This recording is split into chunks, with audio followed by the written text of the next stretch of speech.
apa masuk simpang. Jadi alamak kenapa lari? InsyaAllah. Banyak fikir kita ni. Itulah memang banyak fikir sebab benda lepas ni banyak benda bercabang nak buat. Tak sempat lah nak live lah. Orang tak datang, tak nampak. Tak apalah. Nak baca-baca kamera lagi. Okay, bismillahirrahmanirrahim. Alhamdulillahirrahmanirrahim. Wassalatu wassalamu ala asyrafil anbiya'i wal mursalin wa ala alihi wa sahbihi ajma'in. Rabbi shrah li sadri wa yassir li amri wahlul 'uqdatam min lisani yafqahu qawli. Allahumma la sahla illa ma ja'altahu sahla wa anta taj'alul hazana sahla idza syi'ta sahla. Rabbana 'alaika tawakkalna wa ilaika anabna wa ilaikal masir. Rabbana atina min ladunka rahmatan wa hayyi lana min amrina rasyada. Allahumma faqihna fid din wa 'allimna at-ta'wil. Allahumma iftah 'alaina hikmataka wa anshur 'alaina min khazain rahmatika ya arhamar rahimin. Walhamdulillahirabbil alamin. Assalamualaikum warahmatullahi wabarakatuh. Alhamdulillah, kita mula dulu dengan baca kitab Al-Fatihah.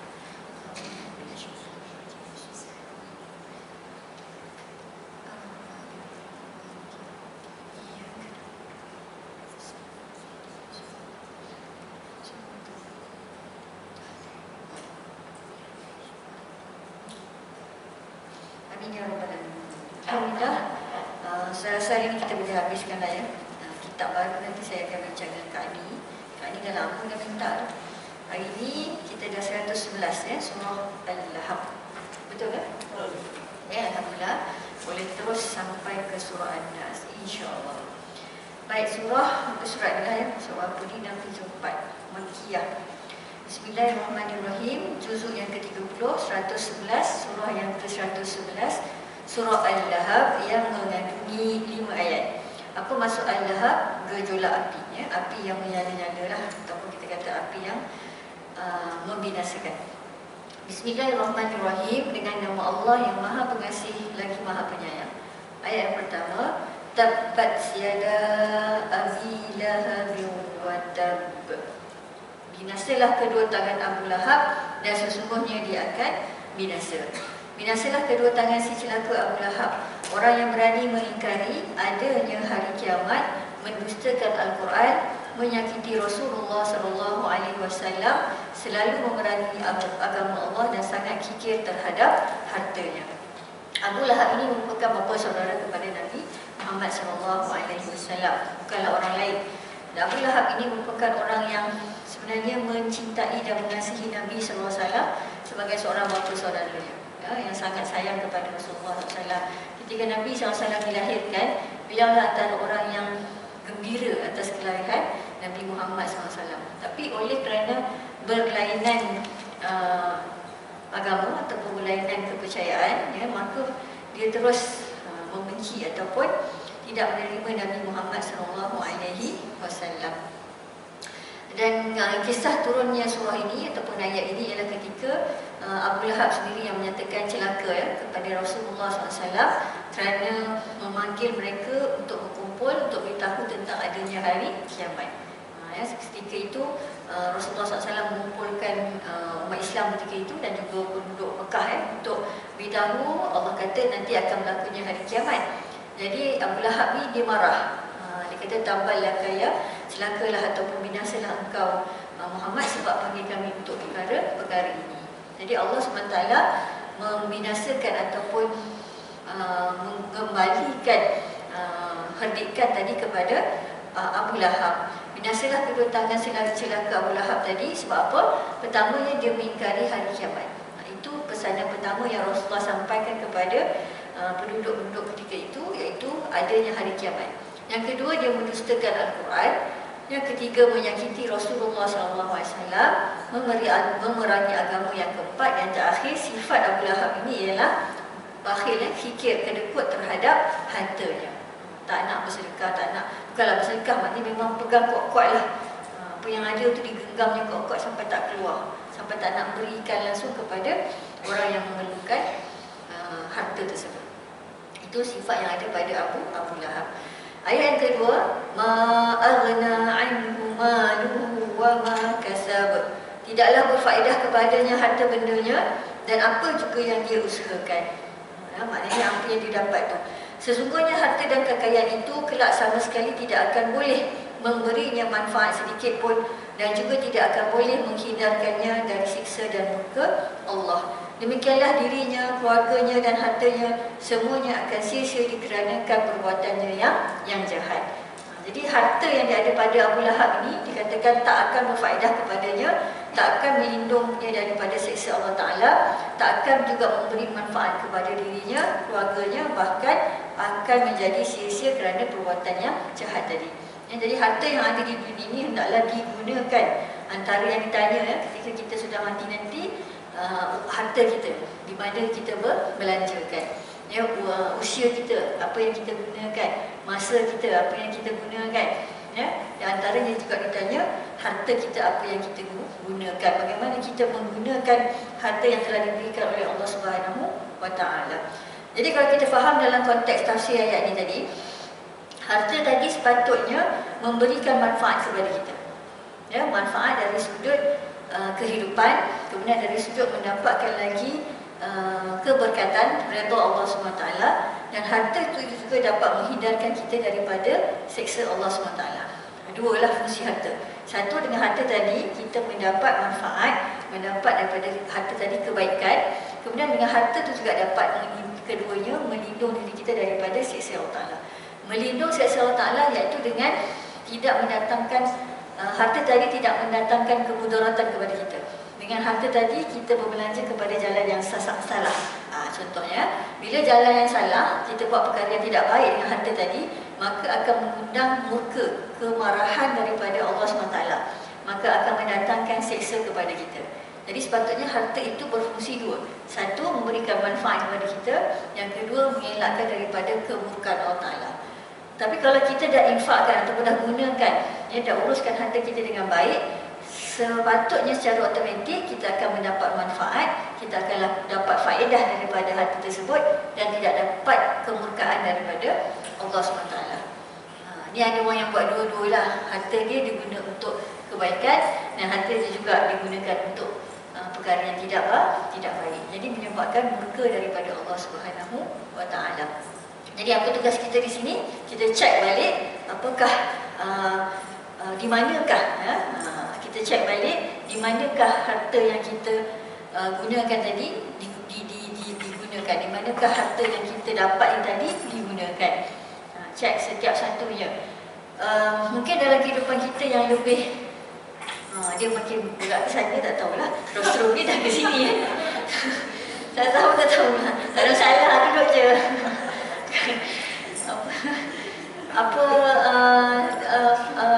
Daripada awal saya datang kan, ni kenapa dia berat ke sini, kemudian yang jemaahnya duduk berat ke sana kan.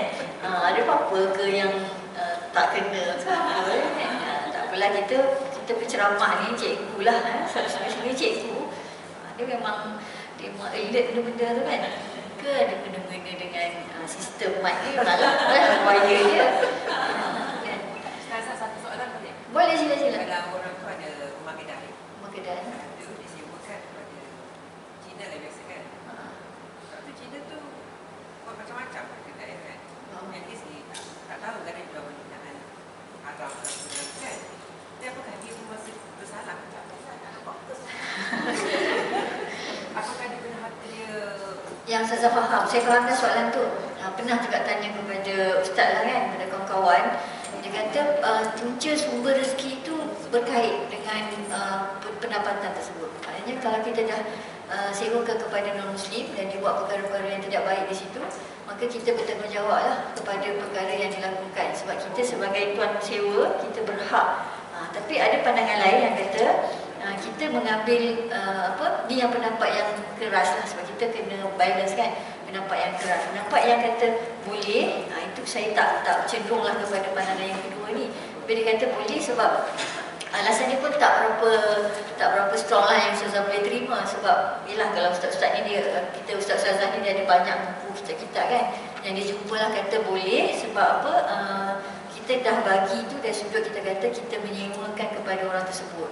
So duit sewa tu sebenarnya duit yang halal lah, sebab kita ambil duit sewa. Cuma yang kalau nak berhati-hati kan, buat ikhtiar berhati-hati, kita ada rasa ragu-ragu, itu ada rasa ragu-ragu, maka tak bolehlah kita nak ambil duit daripada hasil. Kalau kita sewa kedai, kita jual arak dan sebagainya kan, itu dah memang confirm tak boleh, sebab arak memang kita tak boleh bersubahat. Kalau dia berjudi pun tak boleh, dia jual benda-benda yang haram itu, secara jelasnya memang kita cenderung kepada pandangan yang pertama tu. Kerana duit itu menyumbang kepada sumber yang tidak halal. Sebab duit pendapatan kita ni kena yang halal dan bersih, maksudnya sumber pun kena bersih. Macam orang kata dia guna duit tu, lepas tu dia guna untuk menampung anak isteri dia dengan, yalah kalau dia berniaga tapi dia menipu dalam perniagaan kan, walaupun dia berniaga benda yang halal tapi dia menipu dalam perniagaan pun dikira sumber yang tidak halal, sebab sumber yang tidak baik. Jadi dalam bab ni mungkin Ustazah yang cenderung kepada pandangan yang kata ada sumber-sumber yang tidak halal daripada duit tadi, sebab kita menyewakan. Ini lebih baiklah kita sewakan kepada orang yang baik. Tapi ialah kadang-kadang ada pandangan yang kedua tu. Sebab apa dia kata boleh? Sebab ialah kalau kita tak boleh nak kontrol lah apa orang tu nak jual dan sebagainya. Jadi dibolehkan dengan asas kata sebab kita ambil duit daripada yang sewa itu, dia sampai kat situ saja, dia tak pergi panjang lagi. Okey, tutup ulanglah sebab Ustazah lebih cenderung kepada yang pertama, pendapat yang keras itu, yang syadid ni kata tak digalakkan dan tak dibolehkan untuk mengambil sewa daripada orang yang menjual barang-barang yang haram, sebab itu akan jadi sumber pendapatan. Allah Ta'ala alam. Jadi yang kedua ni tadi, harta kita ini kita kena check ya. Sebab kadang-kadang mungkin kita dah bagi harta tersebut tapi tak dimanfaatkan dengan sebaiknya. Cuma kalau kita dah bagi kepada keluarga kita, dah bagi orang sedekah tu dia nak buat apa, itu dah habislah dia punya ganjaran dah dapat. Sebab ada orang dia petikai pula, saya dah bagi makan kat family yang susah ni, tapi duit tu digunakan untuk berjudi kan, ada orang yang kaki judi semuanya, maka kita dah usahakan untuk, sebab kalau kita tak bagi pula lagi duit, lagi susah lagi duit dia kan, lagi susah ke keluarga tadi, sebab melakukan perkara-perkara yang dilarang oleh Allah SWT. Okey, jelas. Yang ketiga, ayat yang ketiga, Bismillahirrahmanirrahim, sayasla naran dzata lahab. Ini yang tadi lahab ni. Kelak dia akan dimasukkan, Abu Lahab ni dan orang-orang yang sama lah perangai dengan Abu Lahab ni akan masuk ke dalam api yang bergejolak. Dan kelak dia akan dibakar dengan api yang bergejolak. Bergejolak ni menyala-nyala. Dia akan dihukum neraka Jahannam dengan siksaan yang amat sangat pedih. Dan demikianlah itulah balasan yang akan ditimpakan kepada setiap orang yang memusuhi agama Islam. Dah jelas ya apa karakter, apa ciri-ciri Abu Lahab tadi. Dia mendustakan hari kiamat, mendustakan Al-Quran, menyakiti Rasulullah SAW, memerangi agama Allah dan kedekut terhadap hartanya. Dia mungkin kita tahu orang yang mengingkari hari kiamat ni orang yang tidak percaya dan tak beriman kepada Allah dan Rasulnya. Jadi orang-orang ini yang memusuhi agama Islam kelak akan dimasukkan ke neraka dan Jahannam dan dibakar dengan api yang sangat menyala-nyala. Yang keempat, wa imra'atuhu hammalatal hatab, dan begitu pula isterinya pembawa kayu api bakar. Isterinya juga akan diseksa bersamanya kerana dia juga menyakiti Rasulullah sallallahu alaihi wasallam, memerangi agama Islam, menghalangi orang lain untuk masuk agama Islam dan menyebarkan duri-duri di jalan. Abu Lahab ni kalau kita baca sejarah sirah, dia memang antara orang yang bersubahat lah, bersekongkol dengan suami dia. Suami dia jenis yang cakap ni, benci Nabi, membuat tindakan. Isteri dia ni, kerja dia apa? Kerja dia akan bawa kayu-kayu duri, dia akan tembak kat jalan. Dia tahu Rasulullah nak jalan, dia jalan tu, dia akan separkan kayu-kayu duri. Kayu-kayu yang berduri-duri ni, supaya Rasulullah SAW, para sahabat susah nak jalan. Itu perangai dia. Dia memang suka sebab bersekongkol.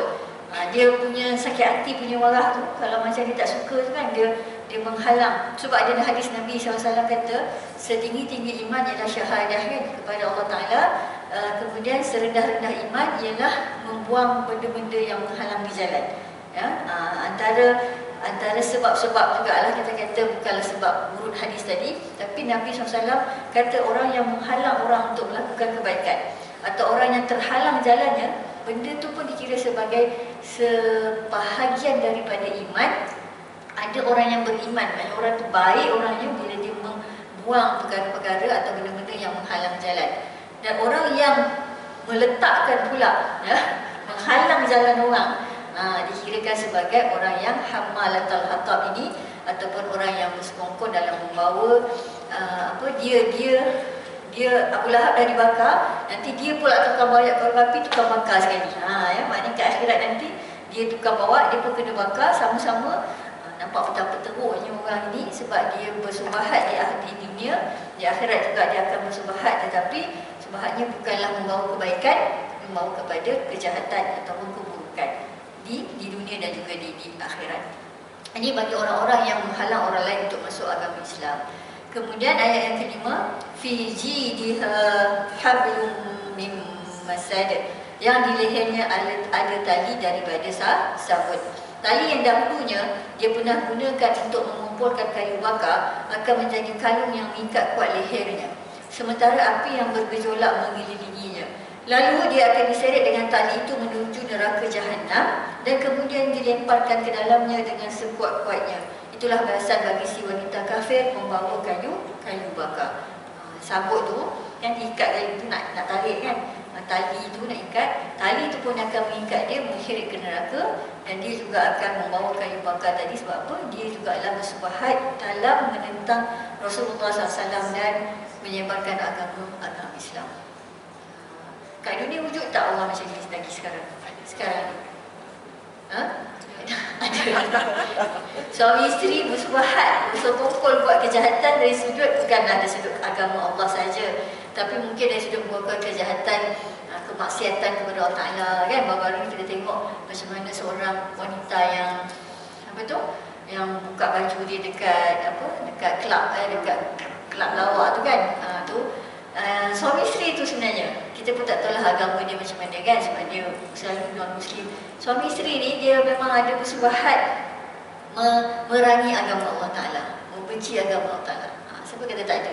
Memang ada yang kalau buat kejahatan sama-sama punya dadah, sama-sama kita kata buat scam dan sebagainya tu ada. Tapi dalam bab agama ni memang kalau saya tengok dia punya video lepas tu kan, memang dia duduk suami isteri duduk cakap pasal siapa yang nak, dan dia ada suami dan dia ada 3-4 kan boyfriend, dan mengamalkan budaya seks bebas kan. Suami dia, maknanya suami isteri lah ni, dia benarkan isteri dia buat begitu, isteri dia bersokong dia. Maknanya suami isteri yang bersekongkol, bekerjasama lah. Kerjasama ni nampak macam baik pula kan, untuk melakukan kejahatan, menghina agama. Dah tentulah kedua-duanya menghina agama, sebab apa yang mereka lakukan itu sudah jelas-jelas bertentangan dengan agama, apa yang disuruh oleh Rasulullah SAW. Bukan saja kita tak tahu mereka yang menghina agama dari sudut tidak mempercayai apa yang ada dalam Al-Quran, menghina Al-Quran. Tadi kan antara sifat Abu Lahab kan, menghina Al-Quran, mendustai Al-Quran, dan juga menghalang orang lain untuk masuk ke dalam agama Islam.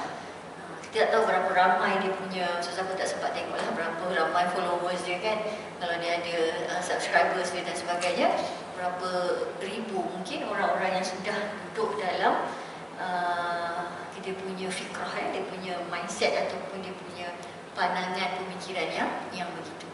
Kena cek juga. So apa yang kita belajar, saya nak kena habiskan juga surah sampai ke surah yang terakhir dalam juzuk 30 ni. Apa yang kita belajar daripada surah Al-Lahab ini, pertama ialah ketika Allah SWT menceritakan kisah Abu Lahab ini, ketika Quran diturunkan, sampailah dari zaman ke zaman, pasangan suami isteri begini masih lagi wujud sampai sekarang. Jadi hikmah Al-Quran ini diturunkan daripada zaman Nabi SAW sampai sekarang. Kita masih lagi kena berhati-hati dengan contoh orang-orang yang menghalang agama dan kemudian disokong oleh isteri ataupun kalau dalam konteks yang lebih luas, ahli keluarga mereka. Kita tak tahu kan, ahli keluarga. Dan yang keduanya, orang-orang yang menghalang orang daripada masuk ataupun ikut kepada perintah Allah SWT akan kelak dibakar di dalam neraka Jahannam. Itu je lah ya, saya rasa apa yang kita dapat daripada surah Al-Lahab ini. Okey, kita terus masuk kepada surah Al-Ikhlas. 3 full yang terakhir ni ya. Sebenarnya 1 full ni kalau 2 jam pun tak habis ni sebenarnya kan. Banyak nak cerita surah Al-Ikhlas ni. Kita kena laju-laju lah, dan 3 kali tak habis-habis ini kan. Ya. Surah Al-Ikhlas, surah yang ke-112, mempunyai 4 ayat. Ya. Apa maksud ikhlas? Memurnikan keesaan Allah Subhanahu wa taala.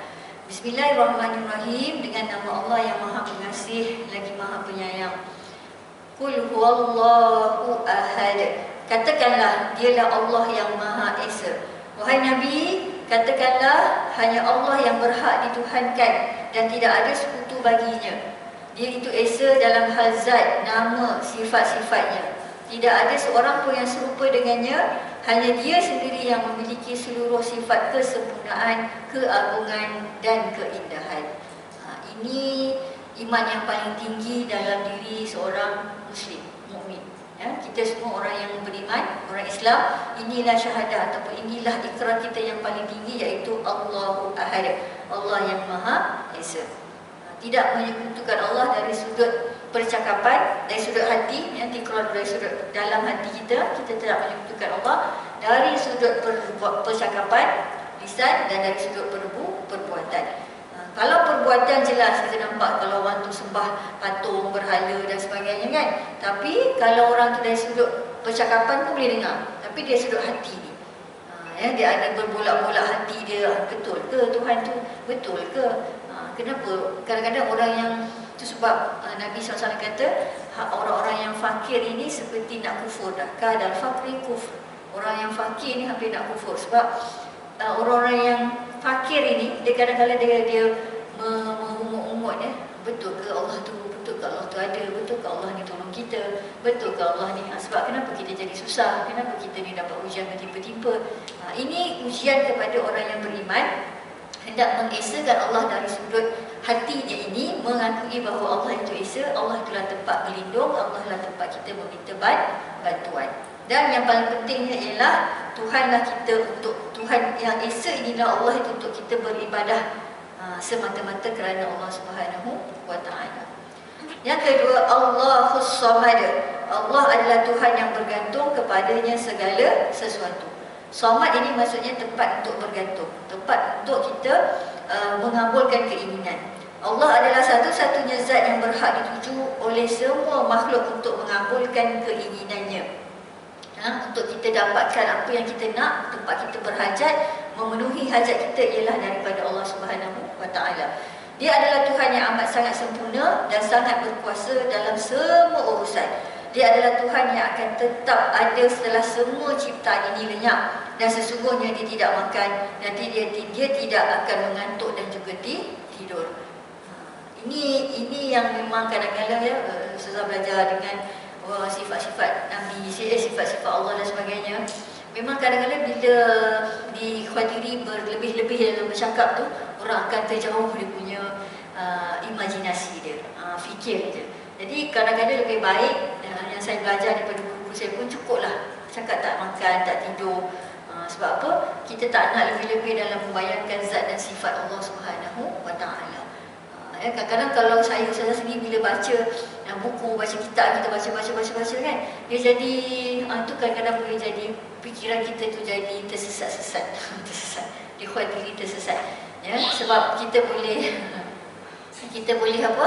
Bayangkan bagaimana proses siang dan malam berlaku kan. Tempat ni siang, tempat ni malam, tempat ni hujan. Kemudian yang ini tidur mata. Bila kita bercerita tentang kehebatan Allah SWT mengawal kita kan, Rabbul Alamin, Tuhan mentadbir alam. Kadang diberi contoh, mata kita berkedip, jantung kita berdenyut kan, berdegup. Degup jantung ada budak lagu kan. Terbawa-bawa je ya. Tak tahulah kan, bila dia viral tu kan, dia macam menghantui fikiran kita kan. Kita nak tengok, ada kajian ni, saya tengah dengar radio tadi, dia kata kajian short video ni kan, apa fungsi dia, apa kesan dia kepada otak dan sebagainya kan. Sebagai orang yang duduk kat belajar ni kan, kita kata kenalah fikir benda-benda tu kan. Dia degup jantung ya. Cerita bila Allah kita bergantung kepadanya, Allah Samad, dia ni Tuhan yang menguruskan semua-semuanya. Jadi tempat kita bergantung hanyalah kepada Allah SWT. Sebab Allah Ta'ala ni dia tak pernah tidur, tak pernah makan, tak pernah apa. Sebab kalau kita nak pergi pejabat, kita kena tunggu Isnin sampai Jumaat kan. Nak hiruskan urusan, contoh so bagi simple je. Ya, kalau kita nak dah pukul 5 puan, kaunter dah tutup. Punyalah. Tapi Allah ni kalau kata bahasa mudah lah, kalau Suzan tak menyesatkan kan, tak pernah tutup lah kaunter permintaan dia. Ya, tak pernah lah dia, itulah kita tak pernah tidur, tak pernah apa. Jadi tak pernah dia kita kalau setiap saat pun kita somat meminta, dia akan sentiasa mendengar. Kalau kita baca tu memang adalah susah baca ayat Quran, tafsir dan sebagainya pun adalah yang kadang-kadang kita terfikir lain sikit. Itu yang terkadang bahaya kalau kita tidak belajar dan tidak mendalami ilmu dengan lebih dalam lagi. Ya, kadang-kadang kalau belajar tu ustaz kata cukuplah kita ajar setakat itu saja, sebab nanti kalau berlebih-lebih takut orang salah faham dan orang akan berfikir jauh lagi daripada yang sepatutnya. Okey, lam yalid wa lam yulad. Yang ketiga, dia tidak beranak dan tidak pula diperanakkan. Ini juga ya, macam mana ultimately dia wujud saja. Ini yang orang-orang yang selalu berfikir lebih jauh ya. Macam mana suatu benda boleh wujud tanpa ada yang mewujudkannya. Tunggulah jawapannya di akhirat nanti kalau kita betul-betul percaya dan beriman.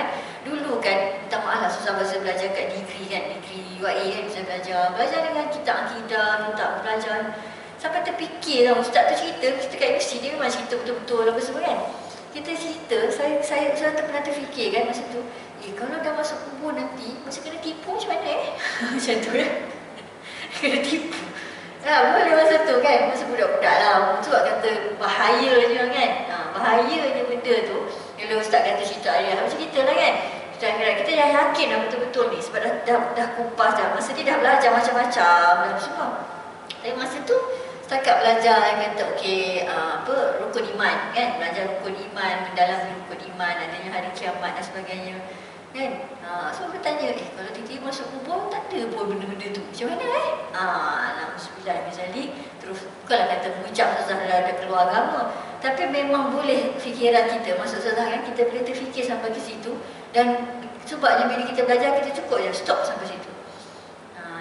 Cukup sampai situ sebab iman kita, akidah kita dah cukup kuat dah bila ada hadis Nabi SAW daripada Quran yang menceritakan tentang perkara-perkara tersebut. Ada rasa kan, ada rasa benda macam janganlah fikir benda macam betul dah ni, yakin dah iman aku. Dia sebenarnya tak payah fikir, tapi sebab apa susah fikir? Sebab kita belajar. Sebab makin lama kita mendekatkan diri kepada Allah Ta'ala, sepatutnya ada orang yang semakin disesat. Sebab apa? Dia terfikir kepada perkara yang tidak sepatutnya dia fikirkan. Okay? Tidak beranak dan tidak diperanakkan.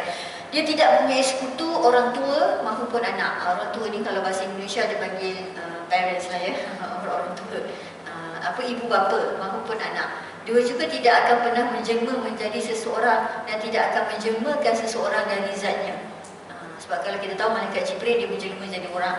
Dia menjadi bunyi, dia nak malaikat-malaikat ni dia boleh menampakkan diri dia, zat dia. Tetapi Allah SWT tak akan menjelma dan tak akan menunjukkan zatnya. Dia tidak melahirkan dan juga tidak dilahirkan. Dia tidak tidak memerlukan kepada yang lainnya, akan tetapi yang lainnya akan memerlukan kepadanya. So biarlah dia menjadi teka-teki dan rahsia, sebab kita memang yakin bahawa kita akan bertemu dengan Allah SWT di dalam syurga dengan zat dan sifat Allah yang maha mulia. Walam yakul lahu kufuwan ahad, dan tidak ada seorang pun yang setara dengannya. Dia tidak mempunyai sekutu dalam zat, nama, sifat dan seluruh perbuatannya. Hanya dialah yang mempunyai sifat ketuhanan dan keilahian. Ilah Tuhan. Sebab daripada zaman Nabi Adam alaihissalam, dakwah risalah sampailah kepada Nabi Muhammad sallallahu alaihi wasallam. Risalah yang dibawa oleh para nabi ini, para anbiya ini ialah mengesakan Allah Subhanahu wa taala. Sampailah ke hari ini sebab misi dakwah mereka ialah yang paling besar, ialah mementeras orang-orang yang menyekutukan Allah Subhanahu wa taala. Dan mustahil kalau saya fikir kita baca, mustahil perkara itu tidak benar, kerana peristiwa Isra Mi'raj ketika Rasulullah bertemu dengan Jibril, kemudian dibelah dadanya, mustahil perkara itu berlaku kerana diceritakan dengan mata benar, ya, maknanya dengan mata kepala sendiri melihat proses itu berlaku. Dan bagaimana orang-orang ketika itu tidak percaya Rasulullah boleh Isra' dan Mi'raj dalam satu malam, ya, boleh kemudian dibelah nabi-nabi lain yang kita kata mungkinlah daripada zaman Nabi 3-4 orang Nabi sebelum Rasulullah SAW tu tidak ada cerita-cerita yang lengkap tetapi diceritakan dalam Al-Quran. Dan kemudian tapi Nabi Muhammad SAW sendiri dia menyaksikan perkara-perkara yang diceritakan dalam Quran, yang diceritakan perkara-perkara yang gaib yang tak nampak oleh manusia.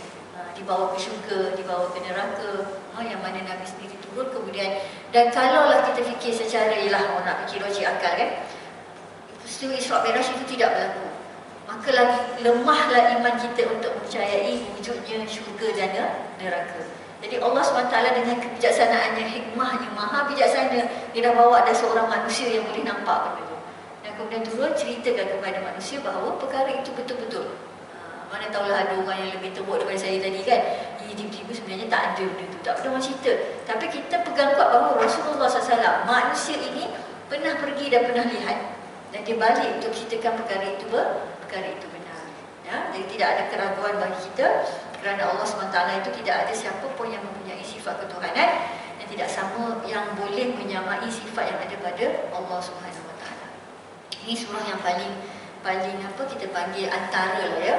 Dikatakan tak nak baca surah lain, surah yang hebat di mana kalau kita baca dia menyamai 1/3 daripada Al-Quran. Baca ni saja. Saya tengok video seorang ustaz ni lah, popular juga kan. Dia galakkanlah orang yang macam tak sempat untuk baca surah Ikhlas ni. Surah ni kalau tak sempat baca Quran, baca 3 kali dah sama macam baca satu Quran kan. Tapi Ustazah minta maaf lah, tak live ni boleh cakap kan. Saya tak setuju sangat lah kan. Dia 1/3 ni sebab dia punya isi kandungan kan. Dia boleh mewakili 1/3 Quran tu, maknanya dengan kebanyakan. Apa maksud 1/3 tu yang Ustazah faham? Ialah ganjarannya itu kerana kebanyakan, ya, atau 1/3 lah daripada surah-surah Quran ini menceritakan tentang akidah, iman kepada Allah Ta'ala, mengesakan. Mana-mana semua banyak cerita esa. So kalau kita baca, kita macam dapat merangkumi ayat-ayat surah-surah yang cerita tentang keesaan Allah Ta'ala, 1/3 daripada Al-Quran. Tapi dari sudut praktiknya, itu yang susah. Mungkin kita ada banyak pandangan kan, ada banyak fikiran. Tapi saya nak galakkan kita, saya rasa muslimat ni tak ada masalah lah memang baca Quran kan. Saya risau bila dapat kepada budak-budak yang nak shortcut kan. So kenapa tak baca Quran ni? Saya dah baca 3 kali Ustazah Allah kan. Itu memang mana awak dengar Ustaz ni cakap, itu yang Ustazah kadang-kadang salah faham kan. Kita kena, walaupun benda tu nak dalam bentuk yang mudah, nak cakap senang, shortcut kan, tapi perlu pemahaman. Jadi kalau ada masa cakap sini kan, kadang dia buat dalam bentuk video pendek kan, TikTok dan sebagainya. Memang ada cakap baca 3 kali seperti dah baca surah Al-Quran semua sebab nak cepat. Tapi sekarang bahayanya bila faham benda tu jadi ringkas dan cepat saja. Tak baca Quran ke dah baca Allah kan? Sangat bahaya. Sedangkan Quran tu kena baca semua, kena khatam daripada surah Baqarah sampai habis kan. Perlu ada dia punya ayat dengan, sebab setiap ayat dalam surah-surah tu dia akan ada fungsi-fungsi yang berbeza, ada dia punya manfaat yang berbeza, ada pengajaran yang berbeza. Ya, tak cukup sebenarnya kalau kita baca Allah. Sebab apa 1/3? Sebab kehebatannya menyamai 1/3 Al-Quran. Sebab dia kata ganjarannya sama dengan 1/3 Al-Quran. Tapi ada pula yang bijak pandai lah, saya rasa yang kreatif. Dia kata baca 3 kali sama dengan macam satu Quran. Pandai-pandai matematik ni kan. Tak maaf lah yang 4 tu saya kurang setuju. Sebab apa? Jangan nak memandai-mandai. Jangan nak mandai-mandai. Jangan nak over-over sangat lah ya. Baca semua Quran, sebab apa? Ganjarannya itu tetap ada, InsyaAllah. Okay, itu pandangan peribadi saya. Baik, jangan nak bergaduh-gaduh ya. Nanti Ustaz-Ustazah bergaduh, susah orang lain.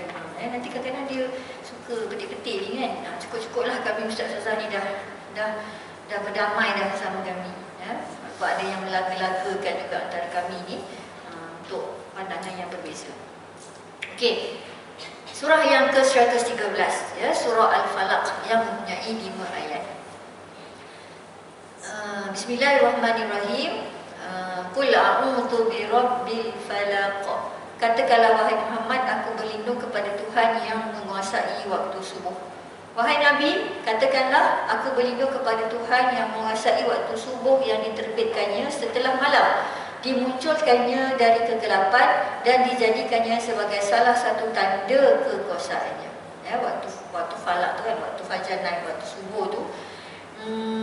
Ketika inilah sebenarnya kalau kita baca sejarahnya surah Al-Falaq ini, orang-orang ahli sihir biasanya dia akan menghembuskan, dia akan menghantar pesihir dia pada waktu subuh pagi. Naik matahari, senaik matahari, senaik tu kan dia akan melepaskan.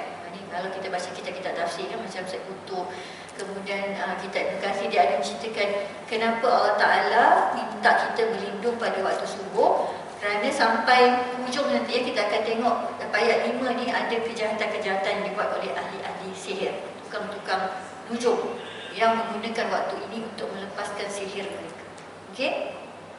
Min syarri ma khalaq, dari kejahatan makhluknya, ya. Pada waktu subuh, waktu naik matahari ni, waktu munculnya ataupun timbulnya waktu terang lah, waktu siang ni, dari kejahatan semua makhluk dan ancaman semua mara bahaya. Kerana hanya Allah sahaja yang boleh mengusir segala jenis bahaya dan mencegah berbagai kejahatan. Apa kejahatan yang tadi? Ya, dia ada dalam ayat 3, 4 dan yang ke-5. Ayat yang ketiga, wa min syarri ghasiqin idza waqab. Dan dari kejahatan malam apabila telah gelap gelita. Dan dari kejahatan malam yang tersebar ketika dia telah gelap gelita dan menutupi bumi dengan kegelapannya. Dan lindungilah aku dari segala kejahatan dan bahaya malam hari. Ayat ini dia beritahu kita, dalam surah Al-Falaq ini Allah SWT memberitahu tentang berlindung daripada Allah, daripada kejahatan manusia, daripada terbitnya, daripada siang sampai ke malam. Okay? Daripada waktu siang itu, sihir-sihir itu akan dilepaskan. Begitu juga dia akan berleluasa pada waktu malam. Kegelapan malam inilah yang akan banyaknya berlaku kejahatan. Kita tak tahu kalau daripada siang ni kita akan nampaklah juga kan. Tapi yang kejahatan malam tadi apabila telah gelap gelita akan banyak lagi berlaku kejahatan-kejahatan mara bahaya apabila bumi ini telah menjadi gelap. Malam lah, senang waktu malam ni sebenarnya. Ya, kalau kita tadi daripada siang kan kita minta melindung sebab daripada siang ni tadi orang telah melakukan menjakukan dengki-dengki yang banyak berlaku. Tapi pada waktu malam lagi banyak lagi kejahatan, lagi banyak lagi bahaya yang akan berlaku pada waktu malam sebab telah berlakunya kegelapan, gelap tak nampak. Ya, beza kalau kita terang kita nampak dengan kejahatan ataupun daripada bahaya pada malam hari. Yang nak di-highlight dalam ayat ketiga ini ialah bahaya pada malam hari. Ya, sebab pada malam harilah biasanya orang akan melakukan kejahatan. Tak tahulah siang ni orang tak nak buat, kenapa tak tahu. Ya, nampak siang terang kan. Kalau orang nak tak tahulah kalau buat kajian orang nak berzina ke apa ke, buat malam. Ya, kalau nak berkhalwat ke apa malam. Sebab apa? Sebab siang tu orang nampak kan. Tapi kalau dah siang kat bilik pun bukan dia, tapi dia malam kejahatan. Kalau orang mencuri pun merompak pun pada waktu malam. Kalau bahaya pun biasa kita dengar mudah kita malam-malam ni buat kita baik-baik sikit. Ya, sebab dah malam. Kalau tak ada orang cakap buat kita elok, dah siang tak ada cakap. Siang tak ada. Malam bahaya ni. Sebab min syarri ghasiqin idza waqab, kejahatan malam apabila telah gelap gelita. Dua boleh faham kat sini, kejahatan orang-orang yang melakukan kejahatan pada waktu malam untuk merosakkan diri kita dan sebagainya. Kemudian malam itu sendiri ada sifat yang bahaya sebab gelap, tak nampak. Dan orang biasanya bila gelap tak nampak, di situlah dia akan membuat kejahatan lebih daripada pada waktu siang. Sebab konsepnya dia faham bila malam gelap orang tak nampak.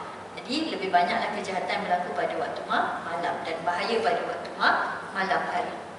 Keempat, wa min syarrin naffasati fil 'uqad, dan dari kejahatan wanita-wanita sihir yang menghembus pada buhul-buhul. Ini sebenarnya yang berlaku ya pada sejarahnya menunjukkan dari kejahatan wanita-wanita tukar sihir yang menghembuskan sihirnya ke berbagai benda untuk mengecoh, menyaru, ini bahasa Indonesia ya, memutus hubungan, melukai dan membahayakan orang lain. Kalau dalam bahasa Malaysia yang Melayunya, dan kejahatan makhluk-makhluk penyihir yang meniup simpulan-simpulan talinya. Buku-buku ni simpulan tali. Tukang-tukang sihir, ahli-ahli tukang sihir wanita ini, dia akan antara satu bentuk sihirnya ialah dia mengikat tali-tali, ya. Tali, kalau dia nak buat jahat ke orang, kalau kita kan ada patung-patung, cucuk patung kan, antara yang dilakukan pada zaman ini ialah dia nak kacau orang, nak putuskan hubungan orang, nak membahayakan orang, nak menyihir orang sebagainya. Dia akan menyimpul tali-tali, kemudian dia akan meniup pada tali-tali tersebut. Ya, ni jangan dengar kan. Tapi macam-macam sihir yang orang buat, kadang-kadang dia tanam itu, dia ambil barang ni, dia tanam orang tu punya apa-apalah. Dia ambil haiwan-haiwan yang dia boleh sihirkan supaya menyupai orang tu. So kalau dia cocok haiwan tu menjerit macam apa-apalah, katak ke apa kan, nanti orang tu pun menjerit. Kalau patung dia cocok kat mana, nanti orang tu pun sakit, patung tu dia pun sakit. Jadi yang ni antaranya disimpulkan tadi, kemudian disihirkan tali tu, ya, ataupun simpulan-simpulan tadi, maka orang di sana akan berlakulah, orang yang disihir itu akan mendapat kesan daripada sihir tersebut. Sebab ayat ni ada wanita, tukang sihir wanita sahaja ke? Ketika ayat diturunkan, dia khusus kepada, kita kena faham ya, tukang wanita sihir. Tetapi dia umum merangkumi mana-mana tukang sihir yang sama ada lelaki ataupun wanita. Sebab ayat ni dia khusus untuk sesuatu tetapi umum dari sudut pengajaran. Itu saya sudut kaedah kita belajar sesuatu ayat lah. Ya, sebab ada satu ayat tu kerana dia khusus kepada Nabi. Tapi adakah kita tak buat? Tak. Sebab khusus tapi umum dari sudut ibrah, dari sudut pengajaran, umum kepada semua. Jadi khusus kerana kebiasaan. Sebab apa dia katakan wanita-wanita tukang sihir, syari nafasat ni, wanita-wanita tukang sihir, kerana kebanyakannya kadang-kadang itu ialah wanita-wanita ini yang ahli sihir terdiri daripada kalangan wanita-wanita. Jaranglah. Tapi sekarang ni kita tengok selepas itu ramai lagi. Cuma kalau kita tengok dari sudut budaya, mungkin memang ramainya wanita lah. Kalau dari sudut culture negara lain, ya, ramai yang juga kata-kata wanita-wanita yang ini tak tahulah, saya tak nak dari sudut gender pula ya, wanita bahaya sebenarnya perempuan jahat semua, tak ada. Ni dari sudut kita kata ketika waktu itu, ya, atau kebanyakan yang saya tak kaji. Tapi yang saya secara umumnya nampaklah wanita macam gypsy kan, wanita lah yang tukang ambil wanita bola tu kan, wanita. Kemudian kalau culture Asia ni banyak wanita lah, saya pun tengok. Nanti kita tengok ya, bagus soalan tu, tapi tak menjadi subjek kajian saya kan. Pengertiannya macam zaman tu, zaman Nabi tu, Black Magic Woman pada bobo lelaki. Mungkin lah, sebab apa kalau macam tadi dia kata Allah SWT berfirman tentang hamalatul hatab dan sebagainya kan, misteri yang belum. Jadi kita tahu ada ada kesinambungannya. Allah Ta'ala yang maha bijaksana bila mewahyukan atau meletakkan ayat kalamnya dalam Quran itu, dia ada dia punya relevannya dan kekuatannya dari sudut kenapa dia letakkan begitu. Ya, kita kata tak semestinya, mungkin majoritinya wanita, tapi kata lelaki tak kena ke? Tak, sama juga kita minta perlindungan daripada tukang-tukang sihir ini yang menyihir manusia atas sifat dengki mereka. Sebab dengki, wa min syarri hasidin iza hasad, sampai sekarang ayat ni. Sebab apa dia nak menyihir manusia-manusia ini? Sebab apa? Dia dengki. Kita nak minta perlindungan wa min syarri hasidin iza hasad, dan dari kejahatan pendengki bila dia dengki. Sihir ni tadi dengki, tapi secara umumnya kita nak minta mana-mana orang yang dengki daripada kita ni tadi, untuk kita minta perlindungan dari kejahatan orang yang dengki terhadap suatu nikmat dan selalu ingin melenyapkannya dari seseorang yang menerimanya. Dia sebenarnya wanita tukang sihir ni, dia datang daripada hasid lah, orang yang berhasad ni. Dia dengki kan, jadi berjumpalah dengan wanita sihir ni.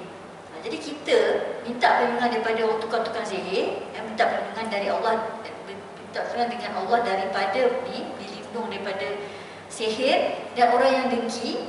Sebab kalau kita minta yang dengki saja, nanti yang sihir ni pun jalan kat kita. Jadi kita minta yang sihir ni pun lindung, yang dengki ni pun lindung. supaya punca dapat dijaga, yang membuat tu pun dapat kita jaga daripada diganggu. Sebab apa? Dia dengki terhadap nikmat yang selalu orang dapat, nak lenyapkan je, tak nak bagi orang tu dapat. Dari kejahatan orang yang tidak suka pada kurnia Allah yang diberikan kepada hamba-hambanya ketika dia sedang terhasut oleh hawa nafsunya dan sifat dengkinya. Ini memang tak habis. Bak rebut tanah, ya, bak rebut harta, bak rebut itu ini, kan? Tak pernah habis-habis. Tiba-tiba tangan sebelah tu angkat, tiba-tiba batuk. Saya cakap betul-betul, ya, sampai sekarang masih berubat lagi, bukan saya lah. Tak habis-habis, ya, masih lagi mimpi-mimpi, masih lagi apalah. Kadang family saya duk cakapkan apa dan tak puas hatinya lagi. Apalah tu, sudah-sudahlah. Kita tak boleh nak kata sudah pada dia, sebab dia manusia. Jadi Allah Ta'ala ajar kita dalam surah Al-Falaq ini, kita minta perlindungan daripada Tuhan yang menguasai waktu siang dan malam ini tadi, supaya dilindung daripada kita, daripada siang malam kita, malam ke siang balik, daripada tukang-tukang sihir ini dan orang-orang yang dengki kepada nikmat yang Allah berikan ataupun apa yang kita dapat. Dia nak kita tak dapat benda itu. Tak dapat tak ada masalah. Sakit pula dia bagi. Sakit mati terus tak apa. Mak pula ya. Ni mengekit. Kata mak saya macam pokok kan, mengekit je pokok tu, ya, tak mati. Dah terbang, dah kuracun, tak mati-mati dia kata. Mengekit kan. Alah dia cabut je, dia buang. Mati tak apa. Ni sakit. Ya? Ini pengalaman Ustazah lah, berubat dengan mak tu. Tak habis-habis rasanya. Ya? Boleh agak-agak lah kita bukan. Tapi kalau belajar berubat dengan ustaz-ustaz ni, dia tak bagi kita target pada sesiapa. Itu adab. Dia kata, makcik tak payah cakap sesiapa lah, makcik pulangkan je. Niat pulangkan je. Pulangkan kepada inilah nafasat ke siapa-siapa yang buat ni, supaya jangan pulangkan. Ini Ustaz Darul Syifa ajar, bila kita niat pulangkan ni, pulanglah. Macam Ustazah banyak gangguannya. Dia punya pulang tu, saya sebab Ustazah duduk memang betul-betul depan mata lah, tengah mak punya cara dia berubat kan. Dia kata kita niatkan pulang pada tukang sihir, jangan niat pada tukang yang buat ni. Tak baik. Walaupun orang yang buat sebab kita tak tahu satu orang tu siapa, kita main agak-agak. Dan kita sebagai manusia tidak boleh jadi orang yang hasad jugalah. Kita jadi jahat pula, dia kata. Kita pula jadi orang jahat sebab orang ni dah jahat dah. Sebab yang tuan, dan kalau kita pulangkan kepada tukang yang buat ni tadi, kan, yang orang yang dengki ni tadi, maka samalah kita macam dia. Dia kata samalah kita macam dia. Kita pula pulang kan. Jadi pulangkan pada tuan dia lah, pada orang yang tukang sihir ni punya simpanan dia kan, dia ada banyak kan. Benda ni memang berlaku. Jadi kita kena sentiasa baca.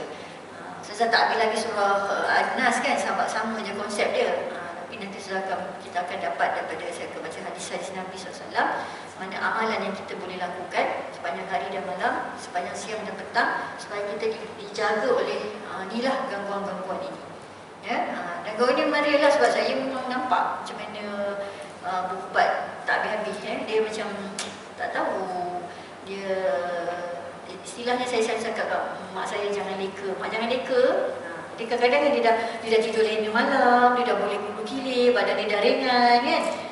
Lepas tu dia leka lah, dia dah tak baca ayat pendinding dia. Dia dah tak spray-spray, ada spray-spray kan, ada air syifa tu kan, air spray dia dah tak buat lah. Lepas tu kan mulalah dia tak ada tanda-tanda. Mak saya tu biasa dia batuk tak berhenti lah, dia batuk tak berhenti. Lepas tu badan macam mimpi lah, mimpi budak kecil selalu datang, ada orang mulu barang kan, macam tu lah. Jadi saya pun macam tu lah. Kenapa Ustaz? Okey lah, time tak buat tak ada lah, time ada lah macam tu lah.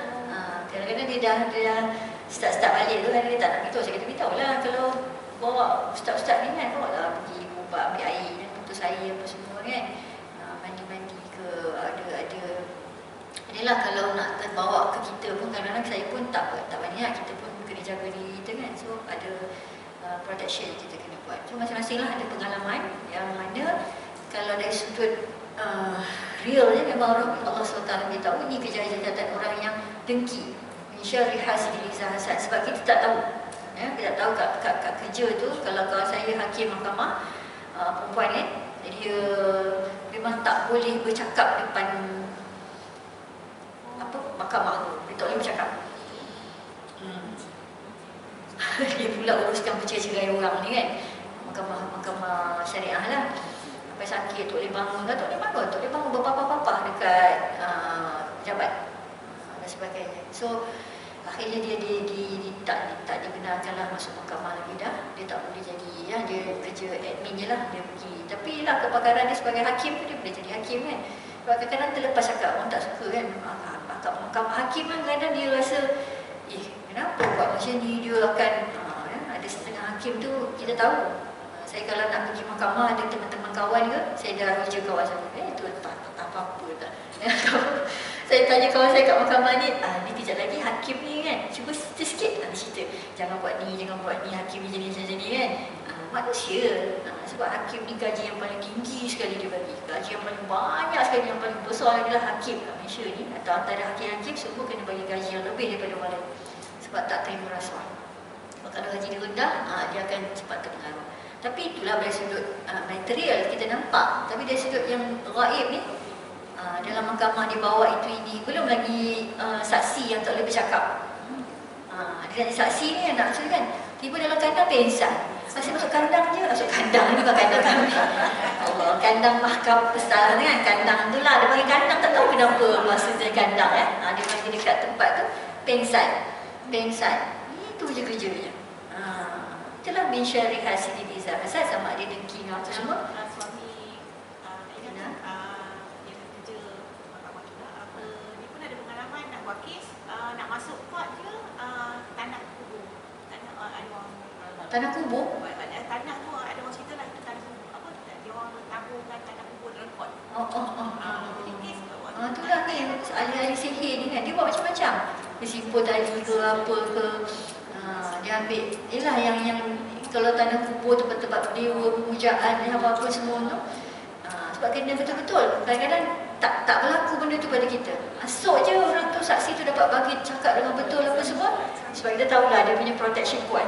Dia tak pernah tinggal ayat kursi dia, tak pernah tinggal ayat surah-surah lazim dia baca, dia tinggal kul, tak pernah tinggal pagi, petang, siang, malam, tak pernah tinggal. Akanlah kita tahu, ya, maknanya. Sebab kadang-kadang ada orang silap juga, satu poin saya nak cakap juga penting ni. Ada orang, dia punyalah takut orang buat kat dia, jadi dia pun ambil perlindungan daripada perkara-perkara yang tak betul. Dia ambil saku lah, dia ambil benda.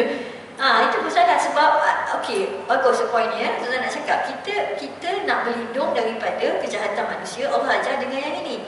Jadi maknanya kalau kita ni nak berlindung juga daripada manusia, jangan berlindung dengan manusia. Ya, inilah qul a'udzu birabbil falaq, qul a'udzu dengan Quran ni lah, ayat-ayat Quran ni ataupun amalan-amalan kita yang kita minta perlindungan daripada syaitan, geng-geng syaitan, iblis, tukang sihir, orang yang dengki ni, supaya protect kita. Sebab ada orang ni baik, ibadah dan apa semua, tapi sebab dia kena benda-benda macam tu, dia macam okeylah, tak apalah, pergi jumpa tukang sihir juga, tolonglah jaga saya dan sebagainya. Kan? Jadi kita kata, mana boleh kita lawan benda tu dengan ni. Jadi kita punya akidah pun dah jadi sesat, tak betul. Sebab apa? Kita berlindung dengan orang tadi dengan bukan Allah SWT. Sebab sekarang ni kita nak berlindung daripada orang ni dengan Allah SWT, kita minta Allah berlindung. Tapi ada juga kes-kes yang dia berlindung dengan tukang sihir ni balik. Lepas tu tukang sihir ni yang dapat duit banyak lah. Bawang ni lah. Lepas tu dia berdinding. Sebab apa? Dia orang A datang, dia cakap orang B buat dia kan, dia dapat RM1,000, RM2,000. Lepas tu orang B datang, yang sakit, yang menderita muntah darah A dengan B, dia dapat duit banyak dah. Lepas tu dia kata, nanti siapa nak dia bagi. Dia bagi dia punya kan, sebab dia duk bela ini macam-macam. Ya? Mak Ustazah gitu macam tak perasan tau benda tu. Tak perasan, ingat batuk biasa dan sebagainya. Tapi dah makin lama makin kurus, tak boleh makan. Sebab dia letak dekat sini benda tu. Saya rasa mesti something wrong ni kan. Saya rasa mesti ada benda tak kena terima apa semua kan. Kurus macam dah cekuk.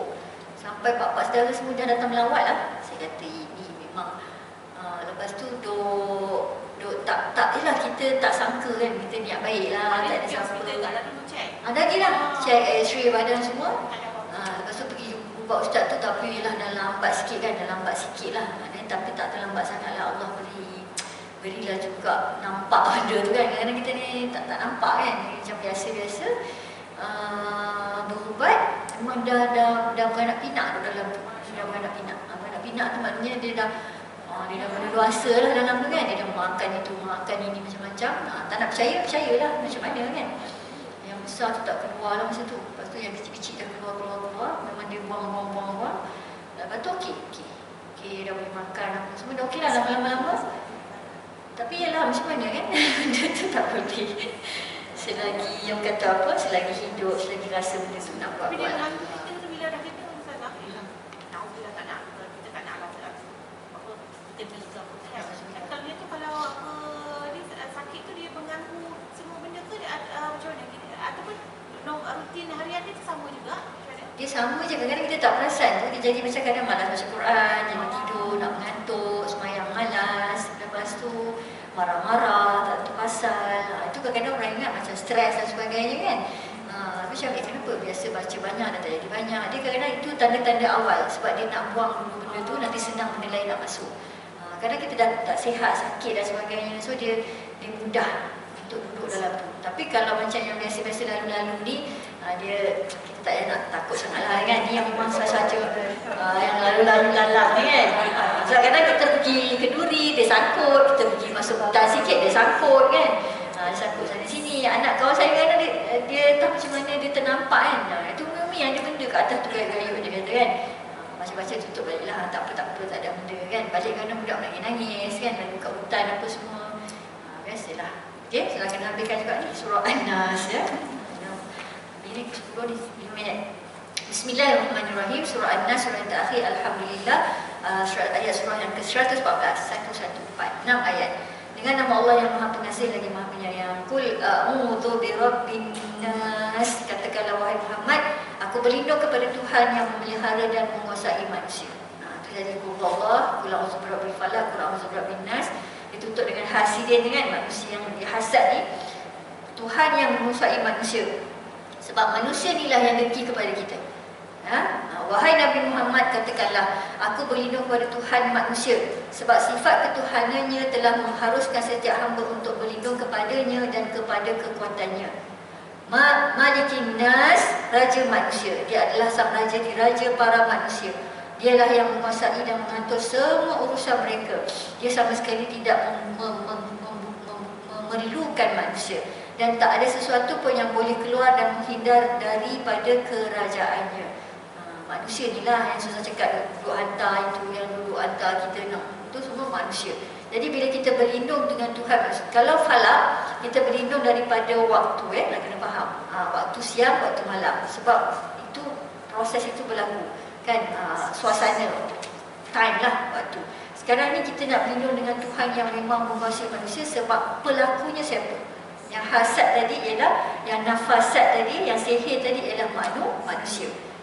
Jadi kita berlindung ni maknanya komplit lah. Waktu tu kita berlindung, dengan manusia pun kita berlindung. Sebab yang jahat, yang melakukan kejahatan yang dengki tadi adalah manusia. Jadi Malikin Nas, Tuhan yang menguasai manusia ni lah tadi yang kita minta perlindungan. Okay? Ilahin Nas, Tuhan yang disembah oleh manusia, sembahan manusia. Dia adalah Tuhan para manusia, satu-satunya Tuhan yang berhak disembah oleh para manusia, satu-satunya zat yang berhak disebut dan diyakini sebagai Tuhan. Dialah Tuhan yang tidak ada sekutu baginya, tidak ada Tuhan selainnya dan tidak ada Rabb selain daripada Dia. Jadi kalau kita berlindung dengan Tuhan yang menguasai manusia, Tuhan yang disembah oleh manusia, jadi kita tak perlu takut lagi dah. Sebab kalau Dia, Allah Ta'ala berkehendaki manusia itu tak dapat buat, kan, manusia tukang sihir ni tadi ke apa semua tak buat, dia pun manusia, jadi Allah tutup, stop, kita dah selamat dah. Sebab kita jangan minta perlindungan daripada orang minta ni, sebab yang menguasai dia ada orang lain. Ya? Kalau kita nak minta sesuatu daripada manusia, jangan minta kat dia, minta pada Tuhan dulu. Sebab yang menguasai hati dia ialah Allah Subhanahu Wa Taala. Min syarril waswasil khannas, dari kejahatan bisikan syaitan yang biasa bersembunyi. Berlindung dari celaan syaitan yang selalu membisikkan kejahatan ketika manusia lalai dan bersembunyi ketika nama Allah disebut. Waswasil khannas ni bisikan syaitan yang bersembunyi. Sentiasa berbisik-bisik tentang benda-benda kejahatan ketika manusia lalai dan bersembunyi ketika nama Allah disebut. Allazi yuwaswisu fi sudurin nas, syaitan ini yang membisikkan kejahatan ke dalam dada manusia. Syaitan yang selalu membisikkan keraguan dan kejahatan di dada para hamba, dan syaitan yang selalu meniupkan kemaksiatan, kerosakan dan penyelewengan di hati para manusia. Jadi bagusnya ayat ni dia tutup dengan kaedah kita faham ya, kalau surah Al-Falaq tadi, manusia ni tadi ya, tukang-tukang sihir kan, orang-orang yang dengki ini dimiliki oleh Allah, Malikin Nas, Ilahin Nas. Kemudian yang membisikkan manusia-manusia ini tadi supaya berlaku kejahatan ialah syaitan. Jadi kita cari juga punca siapa yang membisikkan kejahatan-kejahatan ini, iaitu syarri waswasil khannas, syaitan yang membisikkan kepada apa? Yuwaswisu fi sudurin nas, yang membisikkan supaya buat kejahatan, buat kerosakan, buat kesesatan di hati para manusia. Jadi kalau kita faham macam ni ni tukang sihir ni tadi kan, lepas tu ada manusia yang dengki. Manusia yang dengki ni kan, syaitan dia ada hujung-hujung. Jadi sekarang ni kita minta daripada Tuhan yang menguasai tukang sihir dengan manusia ni, Allah Ta'ala. Tapi Allah juga suruh kita minta perlindungan ya, dengan Allah daripada ni syaitan yang membisikkan kepada manusia yang dengki ni, supaya dia berdengki kepada orang lain. Sebab sebenarnya dia pun tak ada nak dengki, tetapi ada syaitan yang yuwaswisu fi sudurin nas, yang berbisik pada dia. Dia kata, kau dengkilah kat diri, kau buatlah kejahatan, kau rosakkanlah diri kau buatlah maksiat. Jadi ni manusia ni tadi ya, bersihir dengan manusia yang dengki ni tadi, dia ada punca yang kita kena minta perlindungan dari punca dia. Jangan minta dekat sini, sebab sini pun dikawal oleh manusia. Dan kemudian Allah kata, bukankah kalau kita dah minta pada Allah Ta'ala, tak perlu minta perlindungan daripada syaitan ni kan, dengan Allah daripada syaitan. Tapi Allah kata syaitan ni memang dah berjanji dia nak rosakkan manusia. Allah dah bagi dah macam tak apa, kau rosaklah, kecuali orang yang beriman dan beramal soleh kan, Allah kata. Jadi Allah kata mesti juga minta perlindungan dengan aku daripada syaitan yang sentiasa membisikkan kejahatan manusia. Nampak puncanya tadi ialah syaitan yang membisikkan. Jadi orang yang dengki ni tadi, dia takkanlah jadi dengki kalau tak kerana sebab syaitan yang yuwaswisu fi sudurin nas, yang membisik-bisik supaya dia buat kejahatan. Dan bila dia buat kejahatan, dia akan jumpa lah tukang sihir ni tadi. Kita ni tadi minta perlindungan daripada Ilahin Nas, Malikin Nas, Ilahin Nas, sebab yang menguasai tukang sihir dan dengki ni ialah manusia. Allah SWT, manusia yang menguasainya ialah Allah SWT. Tapi Allah kata yang membisikkan kejahatan kepada manusia ni tadi ialah syaitan. Jadi minta juga perlindungan daripada Allah, dengan Allah daripada syaitan yang membisikkan kejahatan. Sebab kita tak tahu, kita ni elok dah ni apa semua, tiba-tiba syaitan bisik kat kita. Tiba-tiba kita pula jadi orang yang dengki tadi. Faham? Boleh kita dah tengok orang ni kan, ni tak boleh apa semua, ambil kita pergi sihirkan dia. Kita cakap orang. Sebab apa? Sebab kita minta perlindungan satu je, daripada Allah, daripada lindung kita daripada tukang sihir orang dengki ni. Tapi kita tak minta perlindungan dengan Allah daripada syaitan ni tadi. Sebab Allah kata minta juga, sebab syaitan ni dia memang sentiasa hasut manusia daripada buat kejahatan. Jangan kita nampak je orang ni jahat, sebab kita pun kena ada protect diri kita. Jangan kata kita ni baik, tak buat jahat, tiba-tiba syaitan kata, aku hasutlah dia ni. Tiba-tiba kita pun sama-sama buat kejahatan macam orang yang buat kejahatan tersebut. Jelas ya? Penting, protection semua kena ada, perlindungan ini. Dan yang membisikkan ni tadi ada dua golongan. Minal jinnati wan nas, yang membisikkan kejahatan ni sama ada syaitan ni, dia boleh dalam bentuk golongan jin dan juga manusia. Dan aku berlindung kepada Allah dari syaitan-syaitan yang berasal dari golongan jin yang kafir, dan syaitan-syaitan dari golongan manusia yang boleh dilihat. Syaitan-syaitan dari golongan jin itu boleh diusir dengan kesucian dan zikir, sementara syaitan-syaitan dari golongan manusia itu harus dihadang dengan akhlak yang baik dan memohon perlindungan daripada Allah Subhanahu wa Ta'ala. Manusia yang menyerupai syaitan atau bersifat dengan syaitan. Dia kata jin ni bolehlah kita zikir, baca ayat kursi apa semua. Ni kawan kita duk kata jangan auzubillah nak baca dia kata kan. Kadang-kadang gurau-gurau dengan suami kan, awak ni macam nak baca ayat kursi je dia kata kan. Apa kan? Janganlah, saya nak buat ni kan. Okey. Ada kawan-kawan kita yang ayat ni kata bukan sahaja daripada golongan jin yang boleh kita usir dengan kesucian zikir ibadah, tetapi dari golongan manusia yang perlu dijaga dengan akhlak dan perlindungan daripada Allah SWT. Kan? Ada doa-doa yang kita diajarkan oleh Nabi SAW seperti Allahumma arinal haqqa haqqa kan? Kalau benda tu jahat, nampak kalau jahat. Kalau betul, kita benda tu betul, kita ikut. Kalau yang batil, kita tolak. Amzul kalimatillah hitamati min syarri ma khalaq. Dan daripada penutup ni mungkin Ustazah kata amalan yang baik yang Nabi SAW ajar berdasarkan 3 kul ini dalam Sahih Bukhari ya. Nabi SAW mengajar kita sesiapa yang baca 3 kul ini 3 kali di waktu pagi, 3 kali di waktu petang. 3 kali di waktu pagi Allah akan lindung dia daripada pagi sampai ke petang. Kemudian 3 kali di waktu pagi di petang akan lindung kita di waktu sampai malam. 3 kali ni 3 kali kul Allah, 3 kali kul a'udzu birabbil falaq, 3 kali kul a'udzu birabbin nas. Maknanya 9. Ya. Satu set tu ada 9. Waktu lepas subuh lah pagi 3 kali Allah Ta'ala akan lindung kita dari sebarang kejahatan manusia dan makhluknya, jin dan manusia ni semua, sampai ke waktu petang. Petang kita baca lagi kan, kita ada sikit petang tu, kita baca petang pula akan dilindung sampai ke waktu malam sampai ke siang. So kita dilindungi, tu kata falak tadi daripada pagi, lepas tu malam kan, malam pun tak kena jaga. So masa tidur tu pun kita dalam keadaan lagi tidak sedar, lagi senang dia nak masukkan. Kemudian baca ayat kursi kan, ayat kursi setiap pagi sekali, petang pun sekali, nak tidur pun boleh baca lagi. Ya, apa lagi nak baca ayat-ayat yang melindungi. Tapi yang paling simple yang diajar ialah 3 kali lah, 3 kali qulullah, 3 kali ya, 3 9 tu pada waktu pagi. Dan 9 lagi pada waktu petang, sebab dia akan protect sampai ke siang hari. Perlu perlindungan ibu muslimat semua. Sebab apa? Ni orang-orang yang dengki ni tadi, orang-orang yang tak puas hati. Kita tak tahu manusia. Dan bila manusia itu kita kata tak sangka dia dibuat Sebab apa? Sebab kita pun tak melindung daripada syaitan yang membisikkan kejahatan kepada manusia itu tadi. Tiba-tiba rasa nak dengki. Kenapa pula tiba-tiba salah-salah rasa nak dengki mesti orang ni yang buat saya bersebentar. Sebab salah tak minta perlindungan daripada Sufi Sudurin Nas Minajin Nanti Wanas ni syaitan-syaitan yang selalu membisik was-was dalam diri manusia ni kan. Kalau kita buat kerja sama ustaz-ustazah ni kan, kenapa dengki pula dengan dia ni? Kenapa dengki dengan dia? Sedangkan kita sebenarnya tahu kita semua ni ada orang yang baik-baik.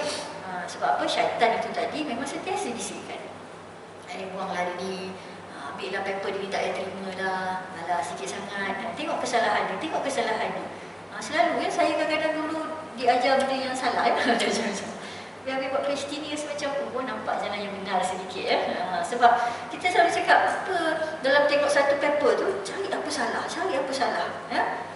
sedangkan kita sebenarnya nak tengok apa yang bagus ni dalam benda tu. Tengok benda yang bagus dulu, lepas tu barulah tengok benda yang tak bagus. Salah mesti kita tegur kan, ejaannya salah, isinya salah. Tapi apa yang bagus tu macam anak saya dapat berapa A, ada 1 C. Tok cakap lah, saya kata jangan dibesarkan C tu, A dia lagi banyak. Tapi saya tak, jangan. Yang kecil tu lah yang nak dibesar-besar, yang sikit tu kan, tak ada masalah. Sampai semua orang saya cakap anak saya, tak apa, awak besarkan yang banyak A tu je. Sebab mana-mana pergi pun, tapi awak kan dapat C lah yang tu, dapat C kan, awak sedara biasalah kan. Jadi saya kata tak betul, besarkan yang besar. Jadi saya pun sama sekarang tengah didik diri yang semua kan, tengok yang baiknya macam mana. Dia sedia baju ni, satu kawah baju ke satu baju dah sedia kan, yang nampak yang sengit tu yang dia nampak saya padahal baju ni. So saya duduk macam salah tu kan, bagus tadi ya Allah, bagusnya sedia baju. Alah sikit-sikit ni memang biasalah kita betulkan. Saya cakap lah kan, dalam pada sebesen basuh pinggan tu yang berminyak tu yang dia nampaknya, padahal yang banyak yang bersih tu banyak lagi. Macam mana kalau kita nampak perkara yang lebih baik, lebih bagus kita besarkan kan, daripada nampak yang kecil-kecil tu sikit je tapi kita duduk besarkan yang kan. Tapi bagus je ada seorang yang dua orang yang check and balance. Tak bolehlah kita selalu macam tu kan, sebab yang kecil-kecil silap-silap tu lah kita kena betulkan sebab nanti kita jadi lebih besar. Tu kena check and balance. Tapi jangan di-highlightkanlah benda tu. Manusia ni memang sentiasa tak puas hati. Tak puas hati. Sebabnya ada reha kecil, ada reha tinggi. Hasil tak puas hati tu manusia berinovasi dan dapat lagi manfaat. Ada langsir macam ni, ada langsir yang tekan terus jalan aja kan. Macam-macam hasil. Tapi jangan dengki-mendengki, kerana apa? Bila kita bekerjasama atas kebaikan ini, kita akan dapat lagi manfaat lagi. Terutama kita orang Islam. Kita tak ada dengar pula kita pergi santau asing ke, Kan tiba-tiba apa saudara kita yang seorang Indian guy ke siapa takkan tak darah ke apa, tak ada. Ya, yang meniaga nasi lemak ni meniaga nasi lemak. Lama tak meniaga nasi lemak kan? Dia kata kan, aku dah tak hari meniaga sini je, dia tak hari meniaga. Tak nampak pun dia kata. Dia tak nampak dia kata. Meniaga sini, ya Allah aku tak nampak dia kata. Sudah, kalau tak nampak pergilah jumpa ustaz. Cepat-cepat. Ya, yang dia orang kata, lah ustaz-ustaz ni dia pandai kan, dia nampak apa semua kan. Minum air bawah, rasa air di air atas sejuk, bawah panas kan. Memang ustaz, sebab tak kacau dia kata kan. Betul juga tu boleh kata kan. Yang terlalu taksub dia kata. Yang kadang-kadang tak tahu lah, tak nak cerita banyak kedai-kedai makan ni kan. Tapi jaga-jaga hati-hati ya. Sebab dia memang dia tinggi-tinggi kan benda-benda tu. Kita baca lah kitab lah, kita makan, kita baca macam-macam apa semua. So kalau dipelihara tak apa, sebab kita pun nak makan kan sedap benda tu. Tapi sebab ramai ke apa kan, jaga-jaga sebab kita tak nak bila kita dah kena nanti nak berubat tu. Tuhan lah ya, insyaAllah boleh bangun, tak sakit, tak apa. Allah pelihara kita supaya kita lebih lagi mendekatkan diri kepada Allah SWT. So itu saja, saya ingat kuliah kita pada hari ini. InsyaAllah Kak Ani pun dah Astagfirullahalazim ya, setelah bertahun-tahun ni tolak COVID 2 tahun ya. COVID tak kira lah. Kesian Ustazah ya, 2 tahun dia COVID pun kita online. online ya. Boleh ya, insyaAllah. Hari ni boleh laju lagi. Cumanya yelah ni tafsir ni nak pergi library ni tiap hari nak kena pergi cari balik buku ni. InsyaAllah dalam masa sebulan ni kita boleh dapat. Kak Ani minta semula kot juzuk 29 tak rasanya itu dia kata ya. Jadi saya ambil sikit je, satu juzuk je. Okey, sampai situ dulu. Saya minta maaf kalau ada salah silap dan sebagainya. Kita tutup dulu dengan tasbih kafarah suratul As. Bismillahirrahmanirrahim.